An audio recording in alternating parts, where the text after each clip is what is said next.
বর্তমান সময়ে নতুন জনপ্রিয় রোমান্টিক জুটি সোহেল মণ্ডল ও লামিমা লাম।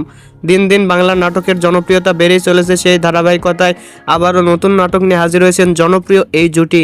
নাটকটির নাম এতদিন কোথায় ছিলে। এই নাটকটিতে অভিনয় করেছেন বর্তমান সময়ের আলোচিত অভিনেতা সোহেল মণ্ডল ও আলোচিত অভিনেত্রী লামিমা লাম। এই নাটকটি রচনা ও পরিচালনা করেন রানা বর্তমান। নাটকটি খুব শীঘ্রই 27শে ফেব্রুয়ারি এনটিভির ইউটিউব চ্যানেলে প্রকাশিত হবে। আপনারা দেখতে চাইলে অবশ্যই এনটিভির ইউটিউব চ্যানেলে চোখ রাখুন এবং নিয়মিত নতুন নতুন নাটকের আপডেট পেতে হলে অবশ্যই চ্যানেলটিকে সাবস্ক্রাইব করে রাখুন। পরবর্তী ভিডিওর জন্য অপেক্ষা করুন।